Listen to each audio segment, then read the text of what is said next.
Every evening, coming home from work, 62-year-old Marta Kovacs opened the door to her apartment with a heavy sigh. She already knew exactly what she would see. Toys scattered across the floor, an untidy table, a mountain of dirty dishes in the sink, and no sign of dinner having been started. The apartment looked as if a storm had swept through it. Or, as Marta herself liked to say, as if a traveling camp had spent the night here. In the living room, her daughter-in-law usually lay on the couch, 30-year-old Eva, wrapped in a blanket, with a cold compress on her forehead. As soon as she saw her mother-in-law, Eva would begin to complain.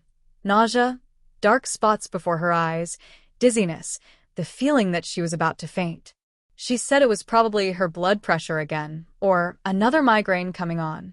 Marta listened with barely concealed irritation. She herself had suffered from hypertension for many years and knew perfectly well what real illness felt like. When her blood pressure shot up to 180, she could take a pill, pull herself together in 10 minutes, and still go to her shift at the municipal service in Budapest, where she had worked for nearly 40 years. So when she heard the young woman's complaints, Marta only smirked.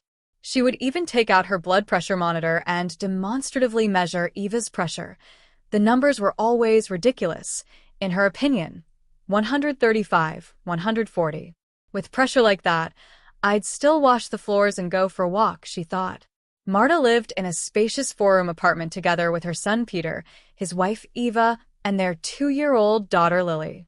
The young family had moved in with her 3 years earlier, when it became clear that Eva was pregnant. Before that, they had rented a small apartment, but maternity leave, childbirth, and a mortgage on an apartment under construction made independent living impossible. Marta herself had offered them a place to stay, temporarily, until things settled down. Everyone assured each other at the time that it wouldn't be for long. At first, Marta treated her daughter-in-law with understanding.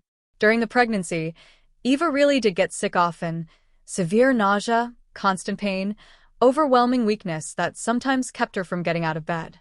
Marta helped. She brought medicine, cooked broths, looked after the baby.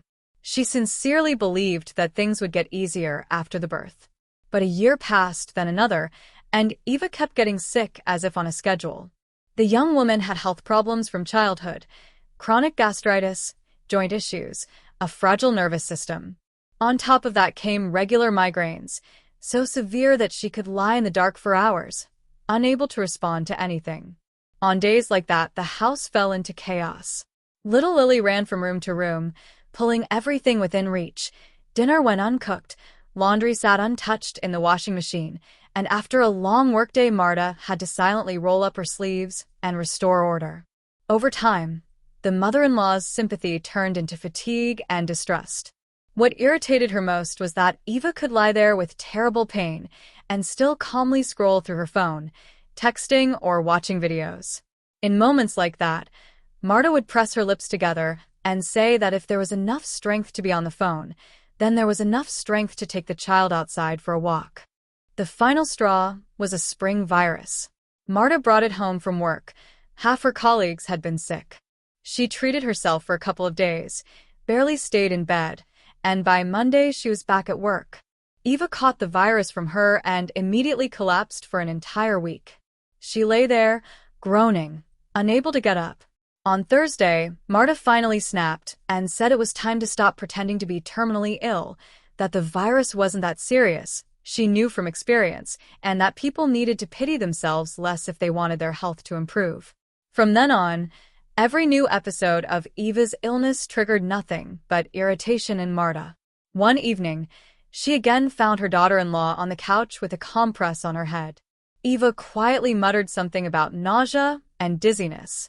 Marta noticed the phone in her hands and sharply said that fresh air helped headaches, then sent her outside with the child, adding that one could lie down forever, but life still had to go on.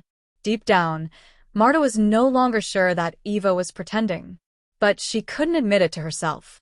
It seemed to her that if she gave in, everything would finally fall apart, and the responsibility for the house, the family, and everyday life would rest on her shoulders forever.